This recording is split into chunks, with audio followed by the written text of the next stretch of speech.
आदिवासी अंचल में शिक्षा एवं क्रीड़ा को प्रोत्साहित करने सहित आदिवासी विकास पाई आदानी फाउंडेशन रो अभिनव प्रयास।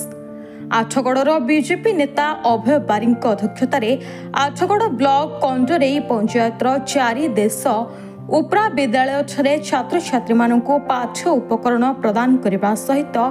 स्थानीय युवक मानू क्रीड़ा उपकरण आदि प्रदान करा। आगरू आठगड़ अंचल में अनेक गुड़िए कारखाना थिबा बेले कॉर्पोरेट सामाजिक दायित्व पांठी को विनियोग करी एभली कौनसी कार्यक्रम हेउनथिबा बेले आठगड़ अंचल में आदानी ग्रुप निजर कारखाना प्रतिष्ठा पूर्व देखो आज आमर कंडरेई पंचायत रे आदानी फाउंडेशन तरफ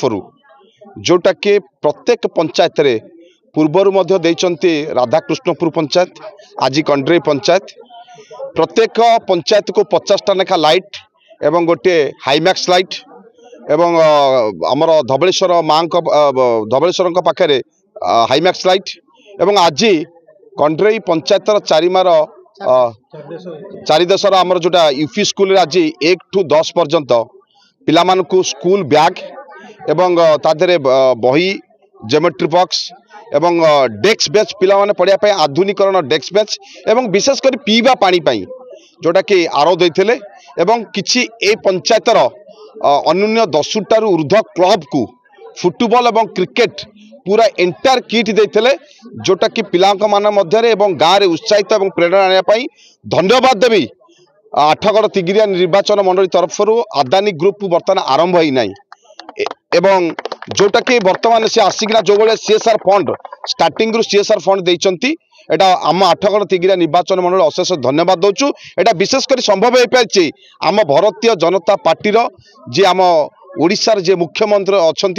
यशस्वी मोहन माझी एटा संभव हो पारी जेकोसी कंपनी एबे आठगड़ को आसबे यही भाव में मुझे समस्त अनुरोध करी विगत 35 वर्ष कौन सी कंपनी आसी प्रत्येक पंचायत स्कूल मानक जो डेवलपमेंट करने सीएसआर फंड अच्छी केवे हो नाला यहाँ विशेषकर प्रथम थर पर तेणु आगामी दिन जो भी कंपनी आसो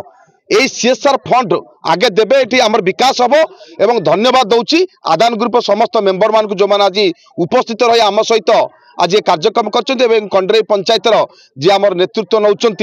प्रद्युम्न भाई हूँ बा मंत्री सुधा भाई हूँ भौणी कविता भौणी हूँ आम सौरी भाई हूँ समस्त को अशेष अशेष धन्यवाद दूची तांकर नेतृत्व आज संभव हो पारे। एभली कार्यक्रम स्वागत योग्य पदक्षेप होता बेले मोहन माझी सरकार रे लोकों विकास को सबुबले गुरुत्व दि जाउतबा कहचंती बीजेपी नेता अभय बारिक।